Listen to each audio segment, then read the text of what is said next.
Why we are currently going extremely heavy on Bitcoin. This is what I'm going to talk about today with my guest, Seb Bunney. There are so many distractions going on with the AI trade, with treasury companies, even some small shitcoins are still a thing. And Bitcoin is currently not as sexy as it used to be just 8-9 months ago at the all-time high. Why is that? Because the price is down. But this is exactly the time where you not only get more Bitcoin, but this is also the time where you need to go heavy, where you need to focus, and where generational wealth is actually created. Enjoy.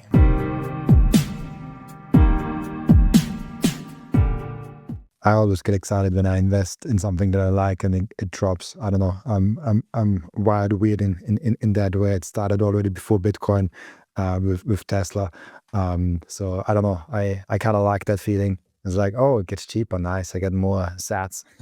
But and I think that's the difference between conviction and just taking on someone else's belief. Is that like Warren Buffett, before Bitcoin, I was a huge value investor, Warren Buffett fan. And one of the things he talks about is he's just like, look, if you're investing in something, if the story hasn't changed, if the company hasn't changed and its price is dropping, then it's on sale. If it's gone from $100 down to $70, you're buying it at 30% off. So don't you want to buy more? Whereas I think people often think that, oh man, if the price is dropping, that means the crowd, they must know something I don't. Maybe I'm wrong about this. Now, I think there's a certain amount where you have to question, okay, if the price is dropping, has the narrative changed? And is there information that maybe I wasn't privy to? But in most situations, people are just emotional and people follow the crowd and they're not necessarily thinking about why is this thing dropping and do I actually have a thesis about what this thing is worth? It is, like, for me, the market in general is very stupid when it comes to the short run and extremely smart when it comes to the long run. It can trade up and down multiple percent or like even tens of percent in a day because of some news that doesn't really impact the business or Bitcoin or whatever the asset is.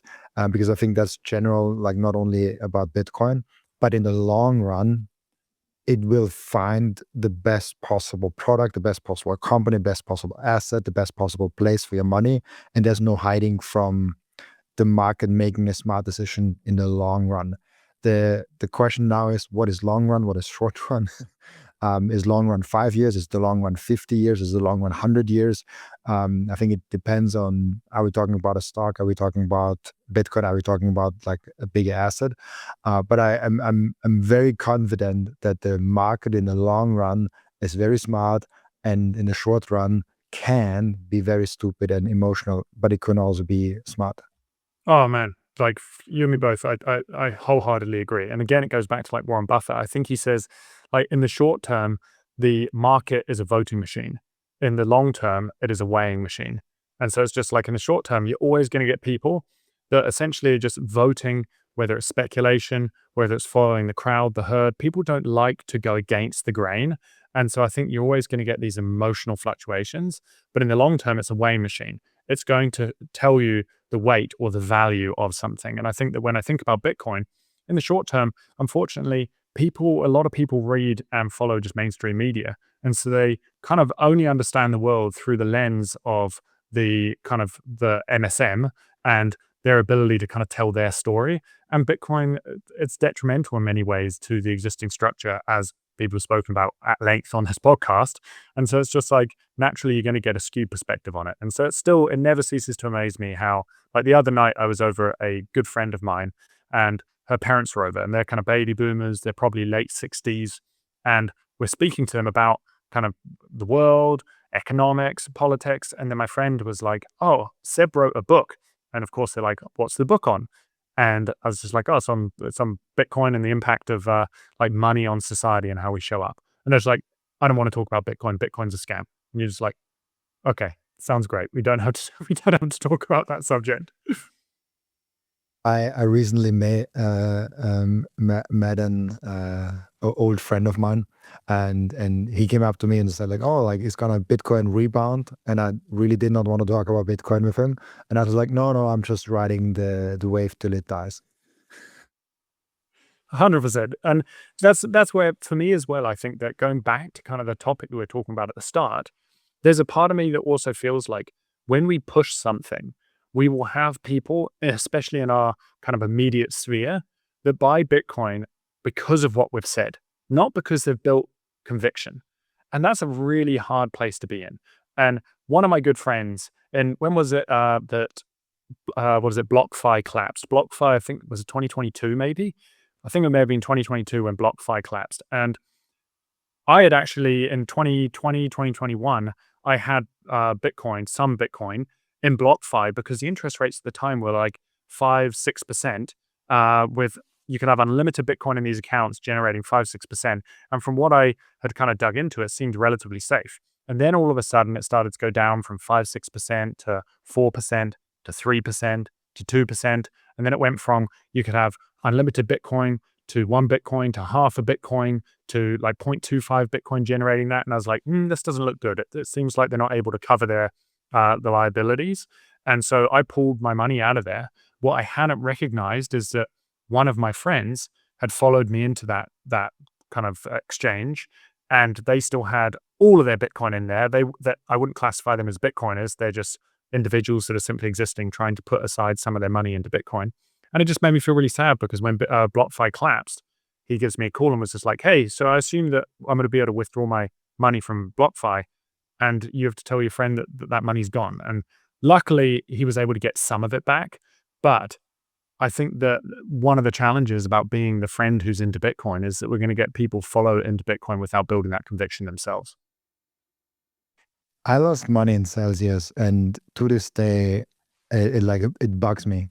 Even though it was not that much, like I thankfully heard already back then. I think I had self-custody from day one, and I was always 80, 90% in self-custody. And I still to this day, even though I here and there experiment with strategy and all of those things, 80% plus has to be self-custody Bitcoin, because all those other things I'm not as much an expert on, and they can just like go away.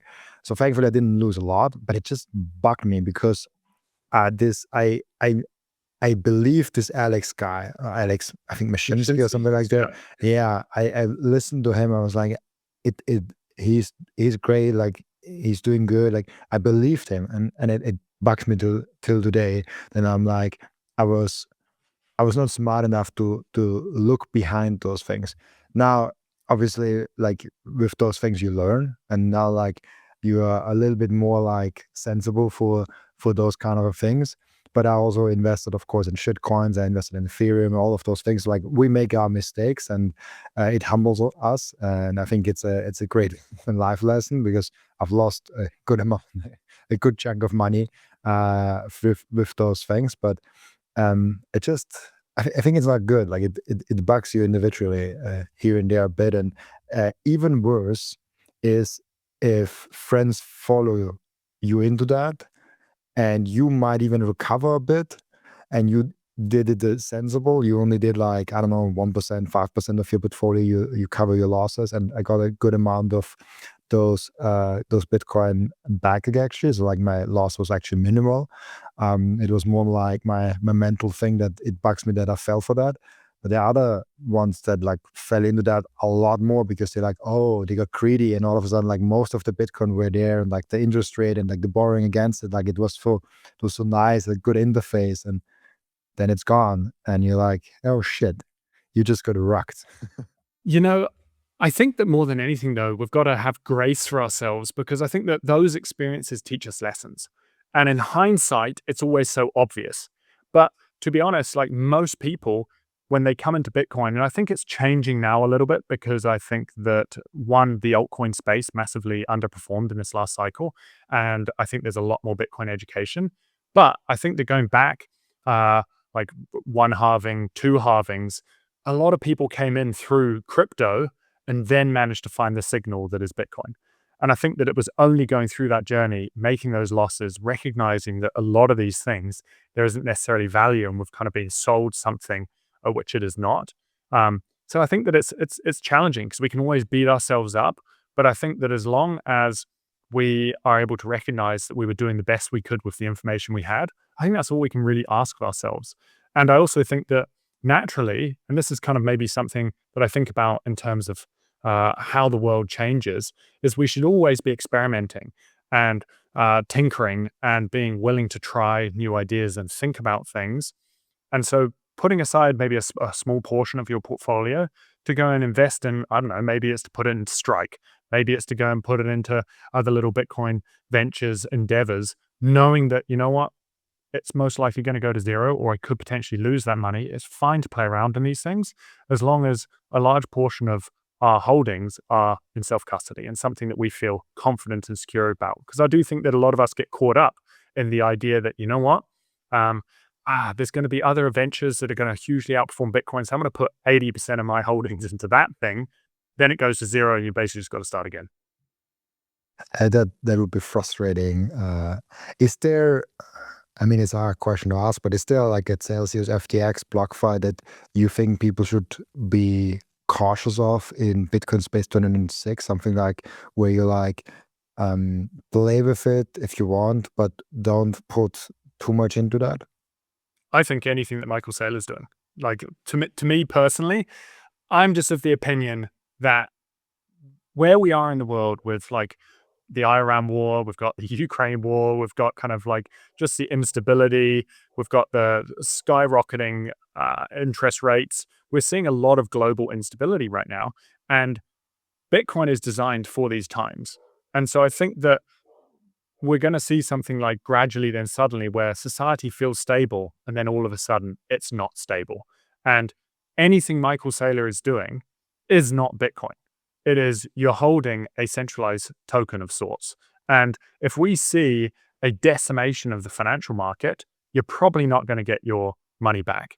And so I think that a lot of people come into Bitcoin because, hey, I want to invest in this thing because I think that we're seeing the changing world order. We're seeing fiat currencies kind of shift and no longer being the dominant force. Maybe Bitcoin will be that dominant force.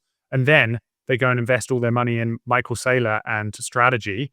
And all of a sudden, when that time comes, if that time comes, their savings could potentially trend to zero. And so that's where the way that I kind of see it is that Bitcoin is still my majority holding. And I don't kind of tend to touch stuff relating to Michael Saylor and MicroStrategy. Now, I'm not someone who's done 10,000 hours of research into strategy, and I could absolutely be wrong. But the way that I just kind of see it is that Michael Saylor isn't 100% transparent on his holdings. Now, he says that's for security purposes, but security purposes, like one, you've got to do audits anyways. You've got to reveal your holdings, and two, if someone is going to kind of brute force attack, say, Michael Saylor's holdings, they're first going to go for Satoshis, given that they're in legacy wallet addresses. And so I think that it makes no sense for Michael Saylor simply just to say, hey, we don't want to reveal kind of these wallet addresses just because it's a security vulnerability. So ultimately, the way that I see it is that I don't know if I trust Saylor, and I personally don't touch strategy. I think that that is going to potentially be the reason why we see a massive, massive drawback either in this cycle or the next cycle. Is the same true for all other treasury companies? 100%. Because there's the same, just smaller, I guess. Totally. And it's just like in the end, what we're getting caught up in is we're getting caught up in greed that maybe this thing is going to outpace Bitcoin and I can buy more Bitcoin. Now, I would say go speak to any of your friends or anyone in the Bitcoin space and ask them, have you ever been able to invest in something and buy more Bitcoin after the fact? And there's very, very few, if any, people that are 4, 5, 6, 7 years into Bitcoin, they have more Bitcoin than when they started, or more Bitcoin than a few years in at the peak of their holdings, because they divested Bitcoin to put into alternate investments that were supposedly going to outpace Bitcoin, and then they just didn't outpace Bitcoin. All those things went to zero. And so the way that I see it is Bitcoin is going to do what Bitcoin does, and Bitcoin can trend sideways for significant periods of time. Bitcoin can have drawdowns, and there will be things that outpace Bitcoin in the short term. But I think that, as kind of many of the studies have shown, if you miss the top kind of few trading days of Bitcoin in any given year, then you're going to hugely reduce your potential for return. And so I think that sticking to Bitcoin for when that gradually turns into a suddenly, I think is kind of, I think it will support you a lot more in the long term than trying to invest in things that are going to outperform Bitcoin for you to move them back into Bitcoin. Not only that, but you're probably going to have to pay the capital gains. You're probably going to have to pay any kind of obviously related taxes, which is also a headache. Yeah, and I think Bitcoin is already quite a fast horse. It's like it's already it's very good. Now, if you like, as you said, like to play with other strategies and like other like things around that with under like 5-10% as you did with BlockFi or like Celsius, maybe it's a legit play and you might be good long term. Um, but to put all of it in there, and there's like one other aspect that I really want to highlight because I come from that stock investing world. And if you invest in Bitcoin, you could potentially now make a thesis, like research what's going on in Bitcoin, and you can lean back and enjoy your life and have more breathing room and like just like dollar cost average into Bitcoin. The same is just not true for any other investment whatsoever. Like any other stock, any other thing that you might touch, also strategy, also Strive, also Meta Planet, and all the other bigger players or smaller players in the space, because they can change their strategy, their direction, their things. Imagine, like, imagine investing in Bitcoin in 2016. Yes, it was a different coin, it was a different ecosystem, but generally it's the same as it is in 2026. Like Bitcoin is still trying to do the same thing. Not sure. Now imagine you formed an investment thesis around strategy in 2016 and you wake up 10 years later and look at what they're doing and you're like, that's not the same company. And so you might say like, yeah, there's a positive change, but it could also be a negative change. It could also be a horrible change. It could be like they changed something very bad. And so the point that I'm trying to make is with strategy, you have the obligation to keep up with the news on a weekly or monthly basis, to listen to the earnings calls, to see what the management team is doing, to see if you still trust them, you still if the thesis is still correct, the direction is still correct. With Bitcoin, it's probably also a good idea to keep on checking in on it, just if your direction is still okay. But the last 10 years, the direction didn't really change at all. Yeah, you can say that there's things built on top of it and like the ecosystem gets stronger, more people coming in, all of those things. But that's just the reality of, and I don't see a lot of people actually doing the research. Like if you don't invest and don't do the research, that's fine. Like you don't have to. But if you invest and don't do the research, I'm like, you're just like blindly trusting a person based on what he said. And I already got rugged multiple times when I did that. Like if I was running for president, my slogan would be make saving great again. Because I think that one of the challenges that, again, like we're facing today is that because money is losing value, everyone is pushed into investing. And there's a big difference between saving and investing. And it's kind of the point that you've highlighted. Like investing takes tons and tons and tons of research and time and monitoring in order to be able to try and outperform saving. And saving is simply the act of being able to earn money, go about your day to day, do your job, and put aside your excess earning potential into the currency and hold the currency. The problem is that saving just doesn't work because we're losing purchasing power. And that's where it's like, I believe that Bitcoin gets us back to a world where we can simply save again. And I think that it makes me feel really sad that everyone and their dog they get back from work, working their 40 hours a week, and now they've got to figure out, okay, I've got an extra $1,000 in my paycheck this month. Where do I put it? Because I can't keep it in the dollar. So I've now all of a sudden, not only do you have to be a nurse or a dentist or a butcher, but you've got to figure out how the financial markets work, how the economy works, and figure out where to put your money. And so that's where I really do believe one of the most amazing aspects of Bitcoin is it gives you back that time to be able to simply save, as opposed to constantly trying to figure out, as you're talking about, like figuring out how to invest. And we also kind of sometimes forget that the whole financial sector only exists because money is broken. Because if money actually worked, then I would say the financial sector would be 95% smaller than it is. Because I think very few people actually want to spend their days trying to figure out where to put their money. Most people want to spend their days focusing on how to build connection, how to build community, how to challenge themselves in their career, in their sports, in their hobbies. And instead, they're having to figure out how to manage their finances. And that's only a byproduct of broken money. Very true. I love those points.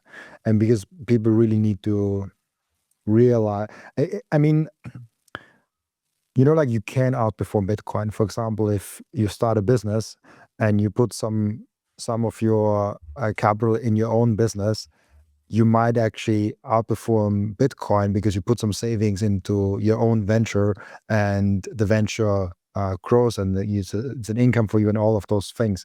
So it is possible, but it's not Bitcoin, because then the business you have to care for, you have to work in it, you have to scale it, you have to think about it all day long. So it outperforming Bitcoin doesn't really count, because Bitcoin is the default, and you're just using money to fund your own business venture. Some like, if I mean, I didn't really had to fund my podcast venture because like the cost of starting it is very, very low. So I didn't need to buy any equipment, but I stopped my a good income salary, and I started with this new venture.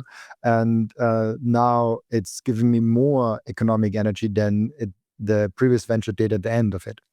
And so I had to dive through like not gaining as much economic energy as I did previously, but I exchanged it for freedom. And in the long run, right now, actually exchange it for like a high economic energy.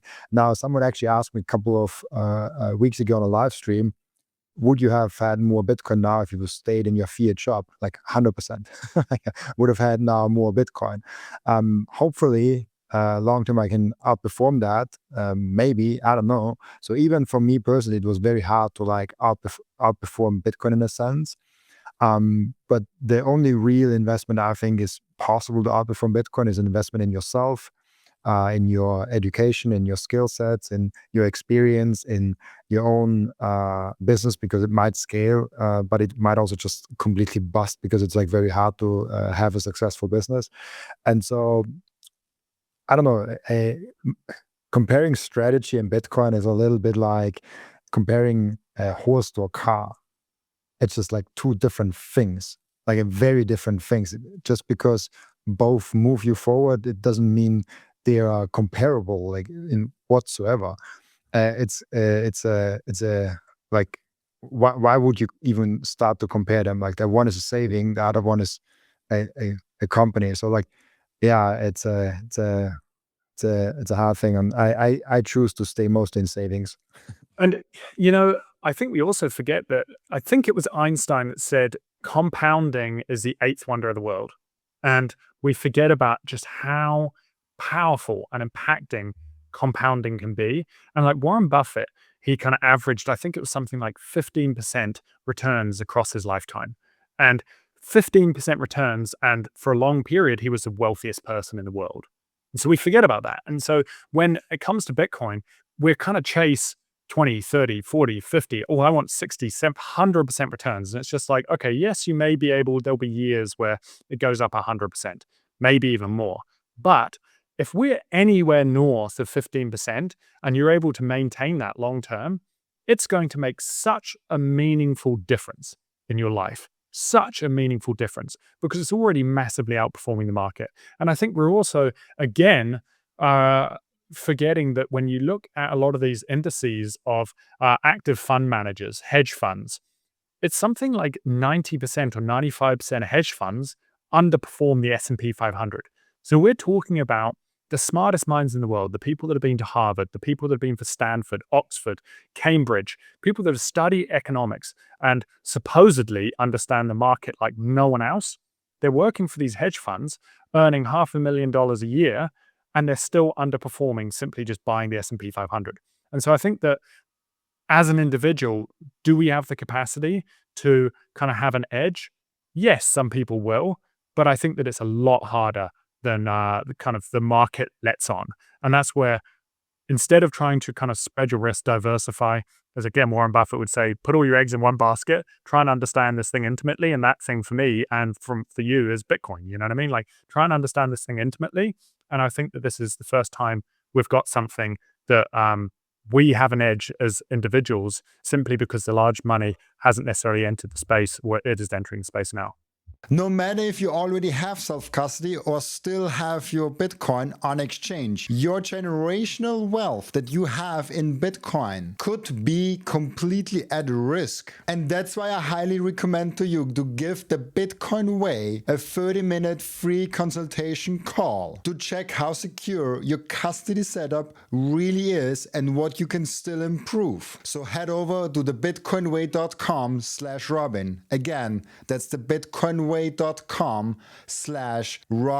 and get your free initial 30-minute call with the Bitcoin Way. Finally, we have BTC Prague back in 2026, and this year I'm not only speaking on a panel, but I'm actually going to present an interesting new angle, a perspective, a Bitcoin thesis at BTC Prague this year for the first time ever. I've never done that on any other conference, so this will be a fun one. If you listen to this show on a regular basis, I would love to meet you in Prague this year. It's very high signal, no noise, and Prague is just a freaking amazing city with awesome drinks and a lot of good food. Use code ROBIN to get 10% off, and if you buy with Bitcoin, you get an additional 5% off your ticket price. I'll see you there in Prague. Make sure to come say hi.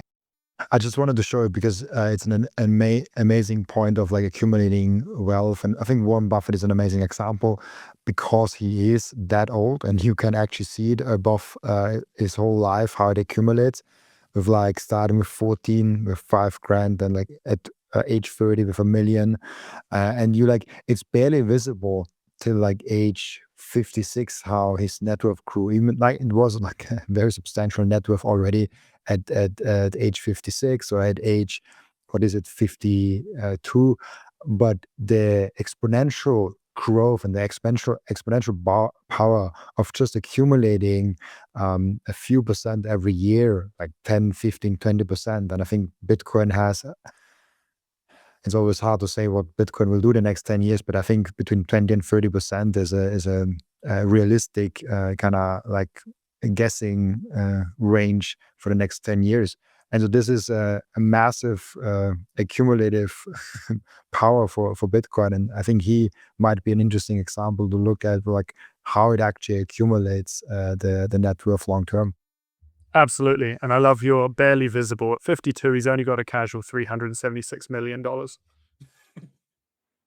That's yeah, it's like, and it's in the chart, like if you cut out the last one, it always looks the same, you know? Like you cut out the last one and then the second to last looks like as high, and then like and so on. And so that's kind of the exponential growth. It's like I made that example probably like 5-6 times already in the podcast. But if you have a football stadium and you want to fill it with water, and you have 1 drop per second, and you double that each second, or I think not even second, each minute, and you just double that each minute, by minute like 45, you're not even at 1% full, and by minute 60, you're completely full. And so like the exponential growth of like doubling every minute the amount of water that goes in the stadium, it's just like tremendously powerful. And the same with like growth of 10, 20, 30% per year, which I think is realistic with Bitcoin. It's, that when I used to work in the school district, I used to ask the kids when I was trying to kind of teach the idea of compounding, I used to ask them as like, okay, would you rather have $10,000 today, or would you rather be given a cent on the first day and it doubles every day for 30 days? So you get 1 cent. The next day, you get 2 cents. The next day, you get 4 cents. The next day, you get 8 cents. By the 10th day, I think you're only just north of $1. And so kids are like, I would much rather have $10,000 today. But when 1 cent doubled every day for 30 days, if my math is correct, it's something like $10.2 million. It's insane. And so again, like it highlights just the power of compounding. And actually one more, which I thought was really fascinating. There was an old like Chinese parable where this guy went to, I don't know, the leader of China 3,000 years ago, and he had done something, and the leader of China was like, "How can I repay you? Like, is there anything you can have anything in my kingdom?" And he says, "You know what? Give me," like he brought out a chessboard, and the chessboard. I'm not a chess player, so I don't know how many squares there are on a chessboard. 36 squares, 48 squares. I'm not sure how many there are, but he brought out a chessboard and he says, "I want to put one rice grain on the first square and double it for each square. So 2 rice grains, 4 rice grains. I want you to give me the amount of rice that fills up this chessboard doubled each square." And the leader was like, "Absolutely." And that's like across 48 squares, it's something like more atoms than in the universe. And so it's just gives him the whole of China. And so it's an interesting parable again on compounding. That's crazy. I just like made the quick math. It's 10.7 million cents. That's actually shocking. Like, because 1 cent every day and like it doubles for like 30 days. After 30 days, you have 10.7 million. That's just like the human mind cannot comprehend that. No. The human mind, like we we we cannot comprehend exponential growth. It's like, yeah, first day you have 1 cent, second day you get 2 cents, so you have 3 cents. Third day you have like so like a few more, like, like shit, that's like not a lot. And then you make the calculation and you're like, wait, I'm have 10.7 million after 30 days. Like I just have to wait a month and get 10.7 million. Like 100% I take that in over even 100,000 euros, even like 100%. even a million euros. Oh, 100%. And it's again, it's like if let's say you have an office and that office is 20 feet long. If you walk across that office, obviously you've just walked 20 feet. But if every step you take doubled in size, you've just walked around the world. And so it's just like to me, again, like compounding is just it's profound once you are on that trajectory. And I think that's why people say like the hardest money to make is your first 100,000. And then once you get past that 100,000, to get to a million is a little easier. To get to 10 million, not that I'm there, but like a little easier. And I think it's just like once you have that momentum moving, it gets a little easier. You know what I mean? That's crazy. Yeah. Yeah, like the first 100K is the hardest, the first million is the hardest, the first 10 million is the hardest, because the second 100K is easier than the first one, because with the second one you have all the knowledge and the mindset and all the things that you accumulated through the first 100K, and you have the first 100K. So like obviously like it's a lot easier. I think with a million even more. I don't know, like 100K, it seems almost like small. Like when I was a small kid, like a small kid when I was like 15, 16 years old, like 10 years ago, uh, like 100K seemed like an absurd big amount. And like a million was like completely unachievable by any standard. And now it's like, it's still a lot of money, but it's like, it's not that much anymore. Like it's not, Oh man, it's huge how the being a millionaire kind of lost its status and like thing, because million is not that much anymore. It's still a lot of, it's a huge part of money. no, and it's going back to childhood, like trying to remember, like put in perspective inflation. I was very similar in that I'm 33 years old. When I was a kid, growing up in New Zealand, growing up in the UK, if a friend's parents earned $100,000 a year, it was like, whoa, they're doing something different. Like, what are they doing to earn $100,000 a year? And now the average wage in Canada, across all of Canada, is $97,000 a year. And you're just like, that's the average wage. That's the average person. And if you live in like this little town where I live in Squamish, which is between Whistler, the ski resort, about 45 minutes north, and Vancouver, which is about 45 minutes south. And the average house here is $2 million. And you're standing there and you're like, if someone if someone was a little shop owner, a corner store owner, a restaurant owner, and they just bought a house 15 years ago for 400,000, that house now is worth $2 million. And that person is deemed a millionaire. And I think it just goes to show that just the impact inflation has had on our purchasing power over time. That's crazy. I've looked in just real estate in Austria, and it's really hard to find a real estate property where you can fit a family inside, just like practically fitted it inside.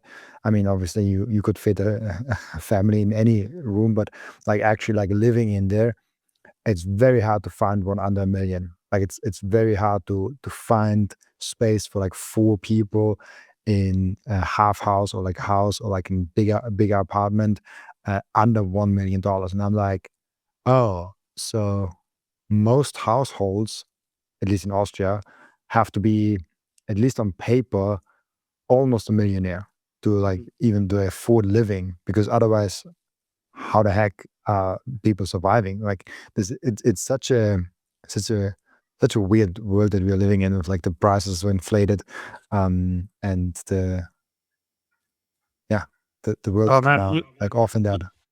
you know, I really do believe that like the pendulum always swings. And from 120 years ago, so like what 1905, 1910, if I remember correctly, and this is like pre-industrial, well, actually leading up to that time, pre-industrial revolution, 90% of the population was living in rural areas, 10% was living in cities, because people obviously still had to provide food. They had to kind of like give back to their communities. They had to kind of create value in that sense. So the majority of people, they lived on farms. Farming was the biggest industry. Then we had the Industrial Revolution, and all of a sudden we mechanized farming, and the majority of people, their jobs were taken. And so those individuals moved to the cities where there was potential for more prosperity and opportunity. And it's shifted. 90% of people lived in cities and 10% of people lived in rural areas. And it has kind of largely stayed the same for the last 100 years. What I'm seeing and what I think we're going to see a shift to is back towards more of the rural communities, because and you see it especially in Bitcoin, and if anything, Bitcoin is a kind of like the canary in the coal mine, where they're signaling that we're not getting satisfaction from the cities. Just because we have all of these people around us, I don't know anyone and I'm lonely. And then on top of that, I can't even find jobs because my job is being taken by AI, my job is being taken by big corporations. And so I can't create value in cities. And so, if anything, I'm feeling more disconnected than ever. And the cost of living is just so immensely high. And so, what I think we may see over the next 50 years is that the pendulum is going to swing back towards the physical realm, where people move more towards rural areas, where they can be a part of a small community, where they can create value with their hands and their feet, and they can kind of grow food and be more in nature. Because again, not only are we seeing this kind of disconnection, but I think that as AI is increasingly taking over the technical world, the digital world, we're not going to be able to differentiate between what's real and what's not. Already, when you're on like Instagram and on Twitter, every second post is AI slop. Even the pictures on Instagram are largely AI. And I think that people are just like, what is this? Is this our existence now? Like people are just going to be, you can have whole accounts of fake people that don't even exist, and the pictures are AI and you can barely tell the difference. And so I think that people are going to increasingly crave physical connection, physical touch, physical interactions. And so I'm curious to see what the next kind of 50 years looks like, as the cost of living in cities is too much, as they can't create value in the physical space in the cities, and the digital space is going to be overcrowded with kind of slop. I'm curious to see where we shift, but I think we're going to move back towards more of a physical world. And 100%. And I love your input on, because for real estate, it's very important. I think people will going back to all the rural areas. I mean, maybe I'm biased because I'm literally doing this move this year. We came for one job here in the city, not for me, but like my fiance. And now we're moving back to the rural area because we are like, we don't want that life anymore. We want a different life, and we want a freer life. And and now I'm like, okay, I can get a small apartment here in Vienna, not bad, but like small, good enough for us to live here. Or for the same amount of money, I get a very nice apartment that overlooks the mountains, overlooks a lake, and is a little bit more rural, where there's not job opportunities, but there are great restaurants. There's like great infrastructure, and it's kind of like almost like a holiday area for people to live in. And I'm like, it's a no-brainer. And by the way, it's like twice the size of the small Vienna apartment. I almost forgot the most important point. And so people will naturally tend to go those places with remote work, with working. I feel like there's like a trend to having more and more smaller businesses, like smaller, like one, two, three people working in a small group, rather than everyone coming to like one office, which is like huge, almost like a government building. Um, And so I think the real estate market will take a very big hit. I mean, that's kind of off topic, but I think the real estate market is it's a scary one to be in currently. Oh man, 100%.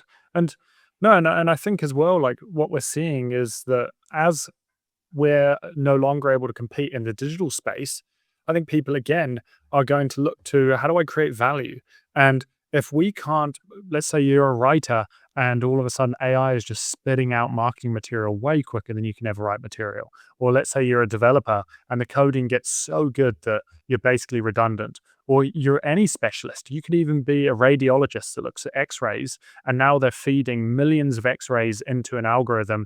That algorithm is able to determine and analyze these x-rays and get better output than a trained radiologist. I think there's so many jobs that are basically just going to be kind of replaced over the next however long, 10, 15, 20 plus years. And those individuals, I think they're going to ask, what is important to me?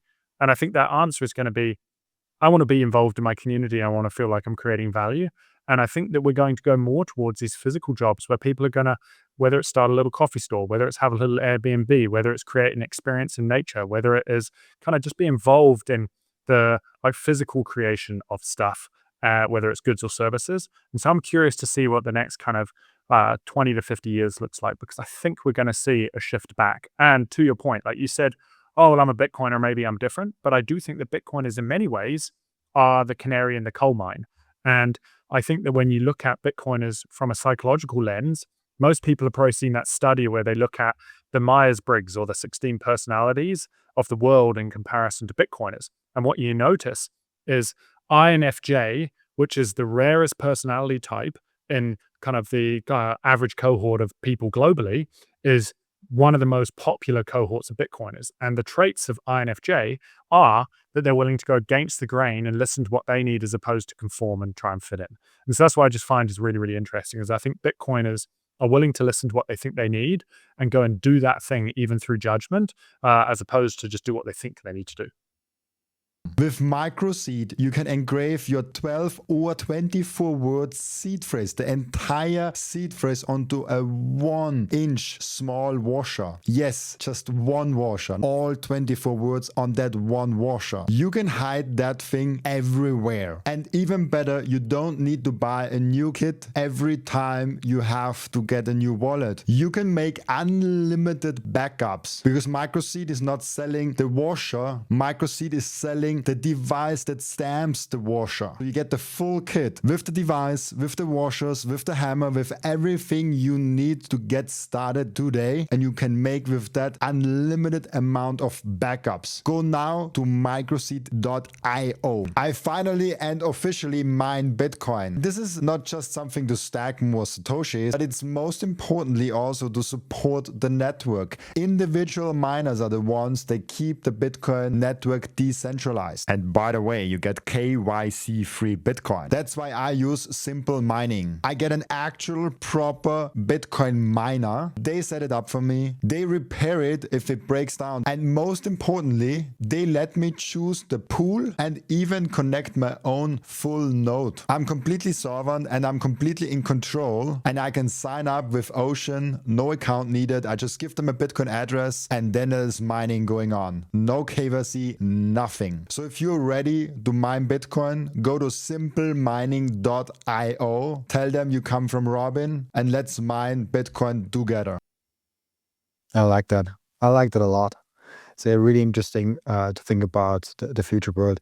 I'm actually curious how you think about the impact of AI, because the more and more I think about what AI might actually achieve for our world, it just brings down the cost of everything, like the cost of producing things.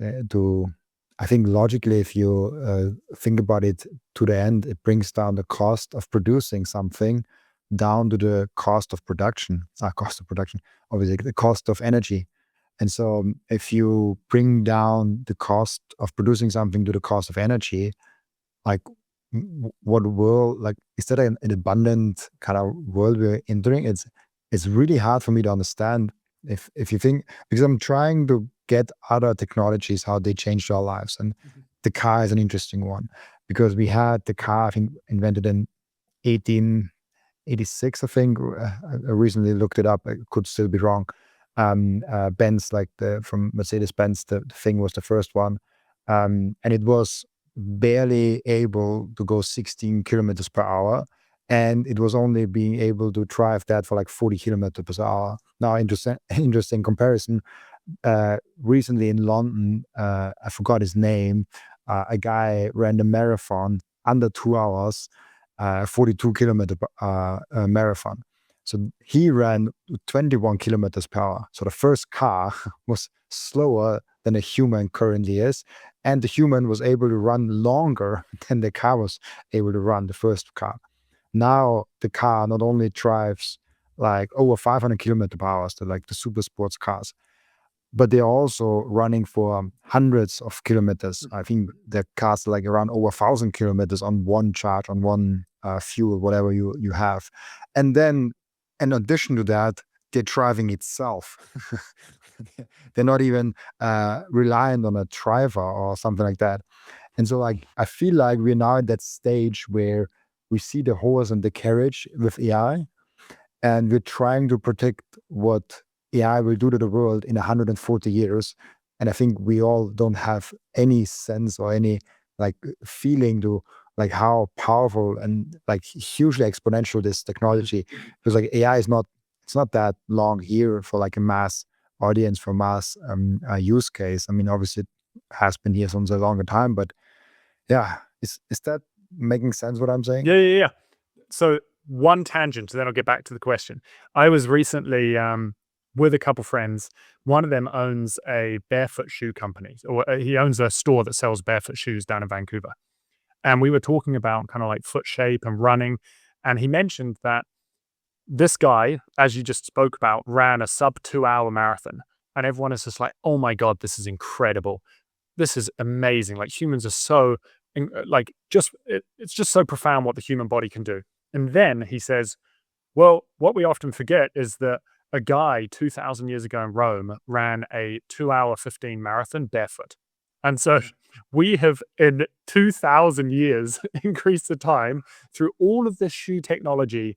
We've increased the time by what? Or decreased the time by 15 minutes. And so it's just like we really haven't changed that much in many ways. And his argument was we constantly look to technology to try and improve our lives, but our body is still so incredible. And the technology in shoes hasn't really made that much of a difference. But anyway, to answer your question around AI, I think there's so many different ways you can look at it. One of the ways I kind of tend to look at it is one of the reasons why I also believe that we will move from cities to more rural areas is that if you look at the majority of S&P 500 companies today, they exist because, again, going back to Warren Buffett, these companies have a moat. They have some form of protective mechanism or service that is hard to compete with. They've put billions of dollars into their research and development to create a software, a service that no one can kind of really beat. And today with AI, there are some of these SaaS companies out there that they may be charging hundreds of dollars per month, thousands of dollars per month for their service. And if you sit down at a computer, in not too long, a week, a month, you can kind of generate your own version that's completely customized, personalized to your needs. And so I think what we're about to see over the next kind of 15, 20 years is the destruction of the traditional kind of, let's say the S&P 500, the SaaS software as a service industry, because these individuals have had moats because they put money into research and development. And now you can create that product for a fraction of the price simply by chatting to an AI bot. And what that will mean is that most people that work in cities work for these corporations. If those corporations don't exist, there aren't going to be jobs in the cities. So people are going to move back to these smaller mum and pup shops. They're going to kind of create their own physical services. So I think in many ways, we're going to see job destruction. But to your point, from that comes abundance, because instead of having all of these services that commanded high monthly premiums, fees, and such, you can now have these personalized services that essentially are a fraction of the cost, if not free. You just got to pay for the electricity or the tokens necessary to generate the software.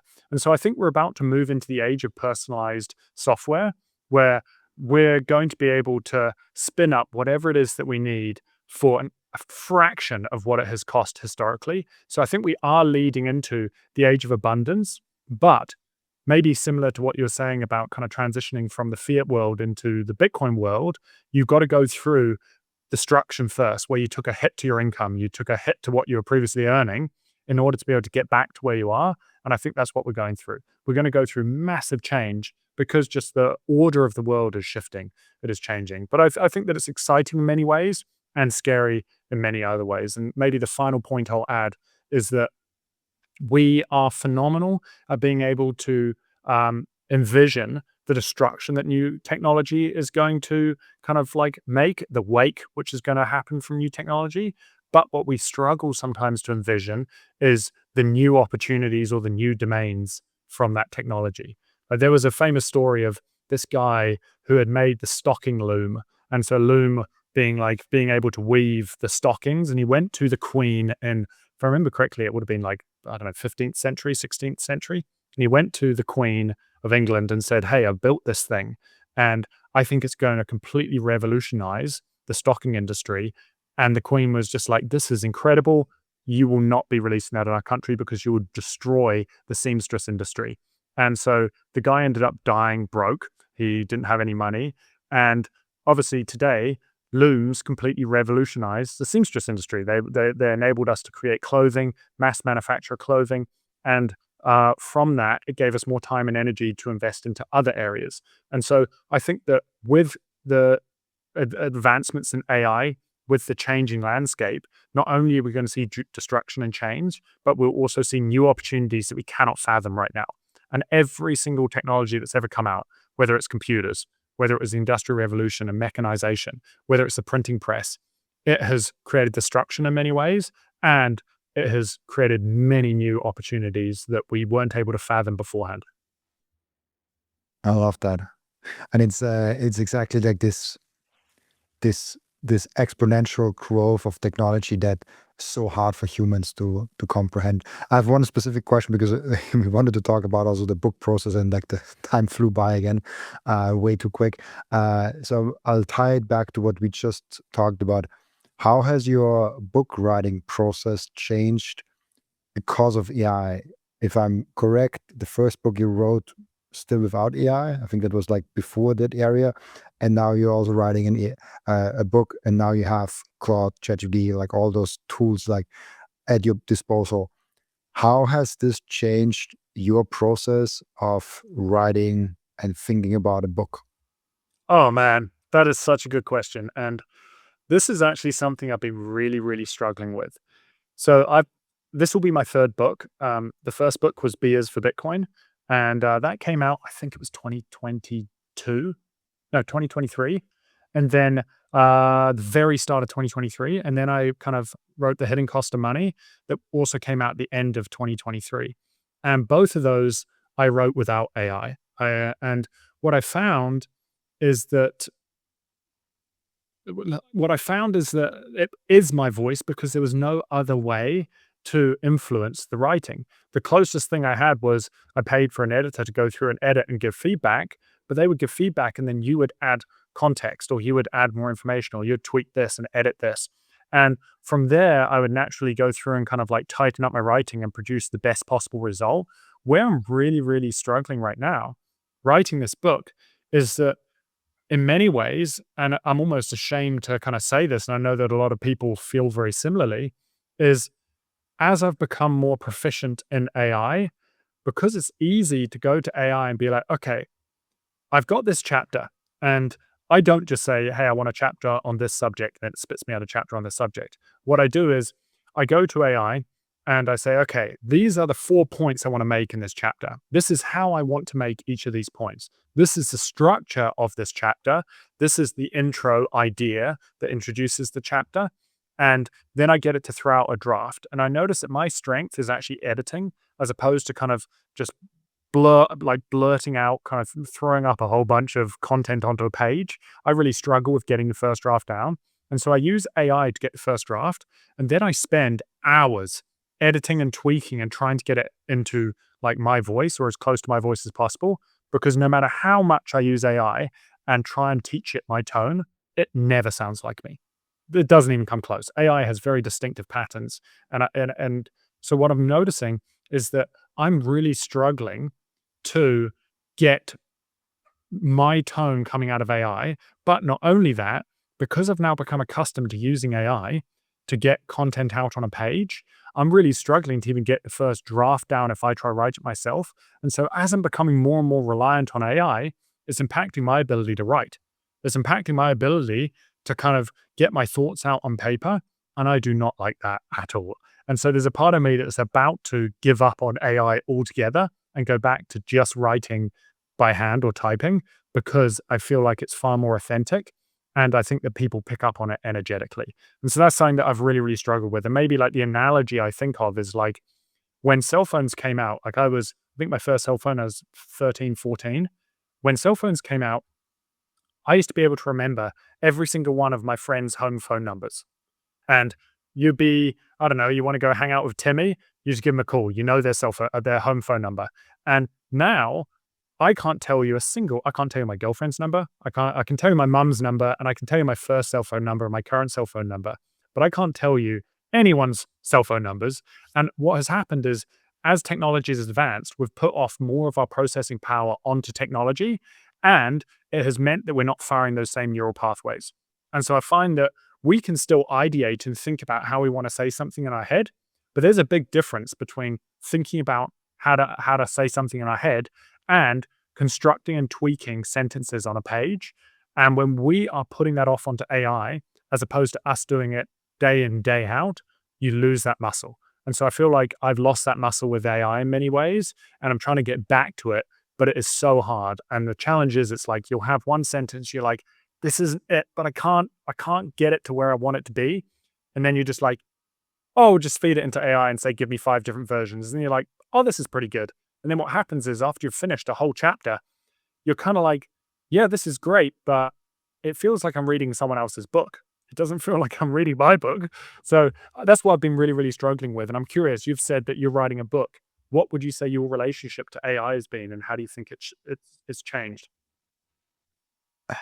It's very frustrating. Like, I love that I like how I use AI, especially for like strategic or like creative tasks, is I have this one set of problem or one set of things that I want to solve. For example, like, oh, what is the book about?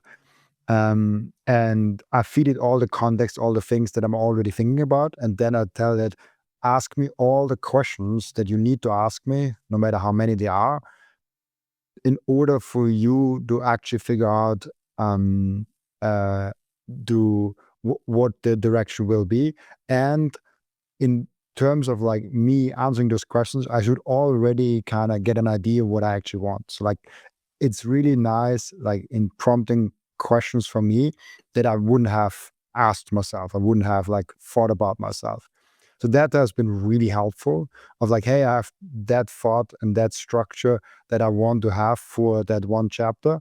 Now ask me 20 questions to figure out how I'm thinking about this in more detail. And then I'm writing the answers to those questions and like get to a bigger state. But the struggle is real when you try to make AI sound like yourself. I haven't like nailed it.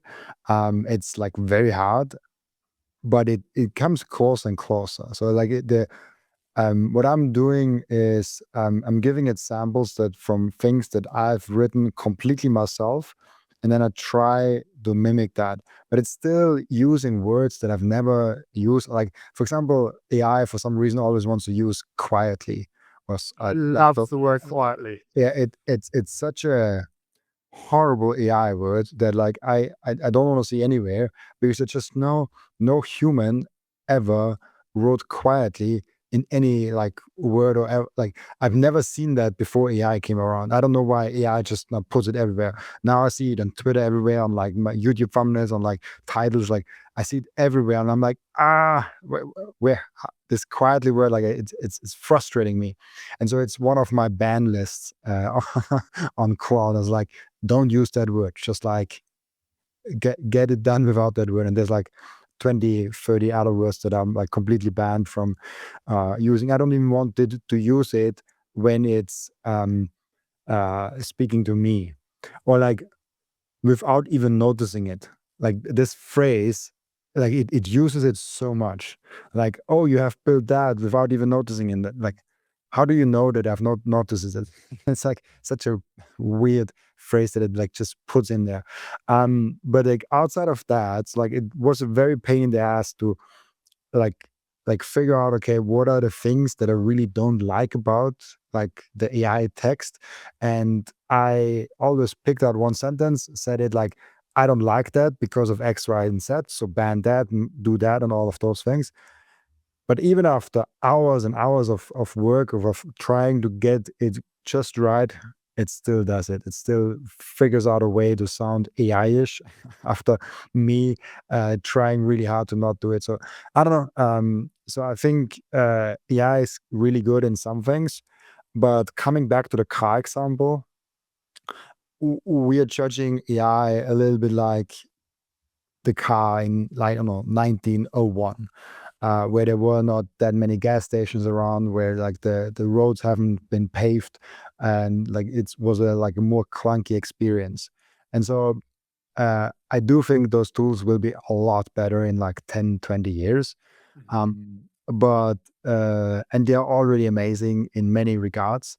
But there are obvious downsides currently still, like mimicking how I sound, how I want to write, very hard. I guess like with me it's even harder because like you have a good sample size. Like you have 2 books that you can basically feed in. Like that's my writing style. That's me.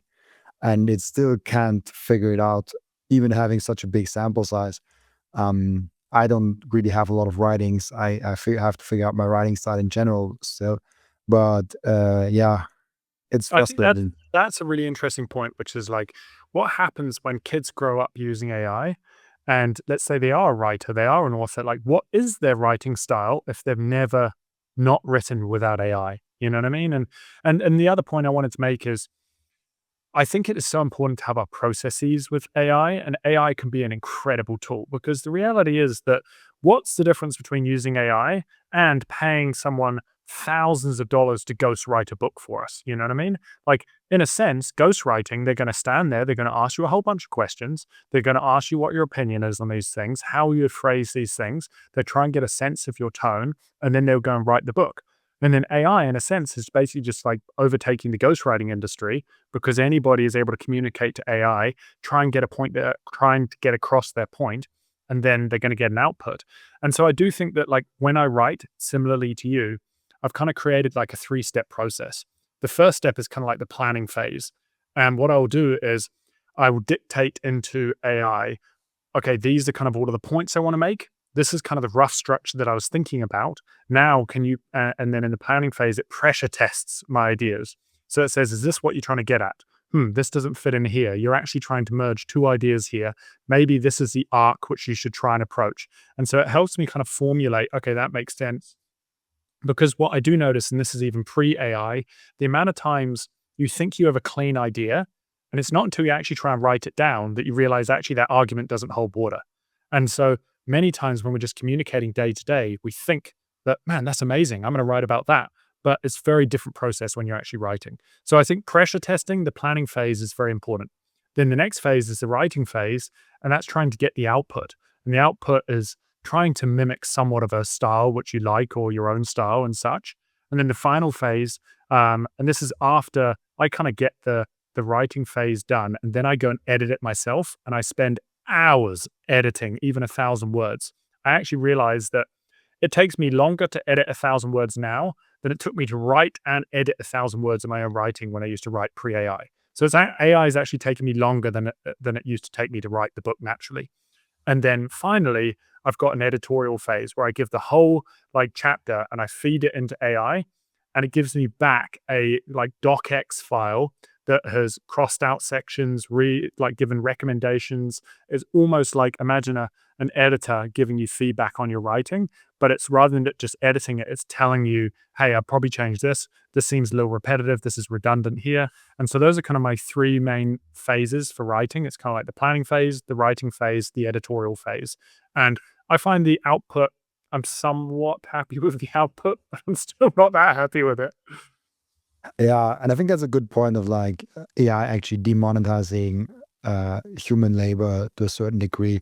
Like previously, someone might have used a ghostwriter or like an editor for feedback. Now we can use AI for doing that, and it's probably not perfect yet. It's probably like a good idea to have an editor go over it and have some human feedback in addition to that. But it makes the whole process like a lot, like it lowers the bar of making a good book because you got nice feedback and you get someone that actually you can bounce ideas off. Previously, you would need to pay someone to do that. I want to be conscious of time because it just like keeps on flying by us. We have an end routine, as you might know from the previous 2, 3, 4 appearances or so, that you have been on the podcast, where we have the previous guest asking a question for the next guest without knowing who the next guest actually is. And the previous guest asked you the question: outside of Bitcoin, what is your top advice for a better life? That is such a good question. You know what? There's a book that I read a few years back called, I think it's called Your Number, by someone called Lee Eisenberg. I think that's the name of the book. And although the book actually wasn't that good, there was a thread in the book that I thought has actually changed the way that I look at life. And the thread basically was that many times we go about our day and we kind of like, we go about our job, we start earning money. Then we want to, maybe as you and I were talking about earlier, we want to make 100,000. Okay, now we want to be worth $1 million. Okay, now we want to like figure out the house. Okay, now we want to maybe the second house. Now we kind of keep pushing off these goals into the future, this kind of future life that at some point I'll be happy when I get this future thing. And then we kind of find ourselves at 60, 70 years old, and we're still kind of chasing these future goals. And so one of the things that he talks about is get clear on what does a lifestyle that is, let's say, like, what does happiness look like to you? And what does that lifestyle cost? And so get clear on, okay, you know what? Maybe I want to take 2 holidays a year. I don't need to be on a yacht. I just want to be able to visit a couple amazing little countries. And I want to be able to have dinner with my family 3 times a week. Okay, and I want to be able to maybe go mountain biking once a week. I want to be able to kind of do these things. So once you get clear on those things, then you can actually work backwards at what does that lifestyle cost? And then by giving yourself a number, you have a target for when I start earning that amount of money or I have that amount in passive income, then I slowly start cutting back work and I focus on that. Because I think we just get so much societal pressure that life is about working 40 hours a week that we just continue working indefinitely, forgetting that's not what life is about. I think life is about the experience of this existence, moving through life and experiencing what it feels like to be human. I think we're a spiritual being having a human experience, and being able to take the time and to drop into the things that actually bring joy, satisfaction, and happiness. But in order to do that, we have to get clear on what those things are. And so rather than just letting life happen to us, rather than just constantly chasing a future state, get clear on what happiness means to you. And then that gives you something at which you know, okay, here's a definitive point. I'm going to slow down my work and I'm going to focus on those things as opposed to just working indefinitely. I love that. And I don't know if it's the same, but it's like it helped me a lot. I since quite some while I look at my liquid net worth and divide it by the amount of money I want to have per month. And then out there comes a number which tells you how many months you can live off your liquid net worth without earning anything extra. And if your liquid net worth is in Bitcoin, I just assume that Bitcoin at least keeps up with inflation. I think Bitcoin will completely crush and outperform inflation by quite some mile. But like having, like, just if you look at your Bitcoin stack divided by your monthly expenses, and that number is more than 7 years or 5 years or 10 years, you're like, hey, I can slow down and not do anything for the next 1 year, 5 years, 7 months, 10 years, whatever your number is, depends on like where you live, how big your expenses are, like what's your Bitcoin stack. And it changes your mind to like, hey, I'm fine. Like, hey, I'm okay. And that's also one of the reasons why I was able to go full time in the Bitcoin space, because I was like, even if it doesn't work out, I can live a certain amount of time just from my Bitcoin. I don't want to do that. I don't want to slow down, but this gives me the power to jump into something new and a new adventure. And luckily, I never had to touch my Bitcoin for that, even though I suffered a lot from the income level. But I never had to touch like actually like my Bitcoin savings and my buffer. But it gave me the power and the freedom to do those things. And so measuring your wealth in time and like actually seeing how much you already have and what you've already accomplished, I think is a very powerful thing. 100%. And I unfortunately got to jump, but it's such, you know, we often get caught up, and it goes back to what we were saying at the start. Like sometimes we want to fix the world because of an internal projection. And I think the same is true for, you see someone on the street and maybe they're struggling with addiction, and you see someone working like 80 hours a week at the expense of their family for some S&P 500 company and they're the CEO. Yet we look up to that individual and then we look down at the person on the street. And in reality, both of them have lent into their coping mechanisms. One of them uses drugs as a coping mechanism. One of them overworks as a coping mechanism. And there's still at the root of it, a lack of self-worth and discomfort. And I think that when we actually constantly think that, hey, I need to keep going and working, I need to go do this, I need to go do that, I think what we should do instead is reflect, what is this actually saying about me internally? Like, do I actually have like the self-worth? Am I worthy? And do I think I'm worthy? And so I think that a lot of the time, the reason why we go out there and we constantly push stems from an own internal lack of self-worth. And so I think that it's more beneficial to step back and work on the self and recognize where does happiness come from, as opposed to trying to seek these external things, especially external numbers on a page. Yeah, 100%. Thank you so much for being on. But before I let you go, really quick, where can people find you, ask you questions, and reach out to you? Yeah, so you can just go on my website, sebbunny.com, and Bunny is Bunney.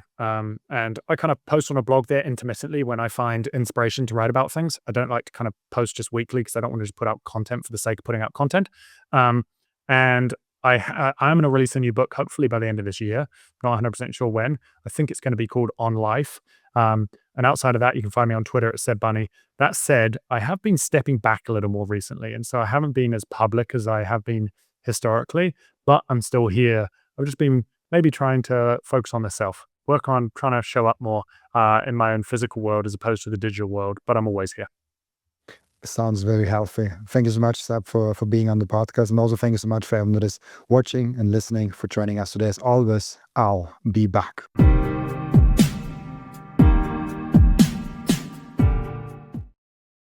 This content is for educational and entertainment purposes only and does not constitute financial advice.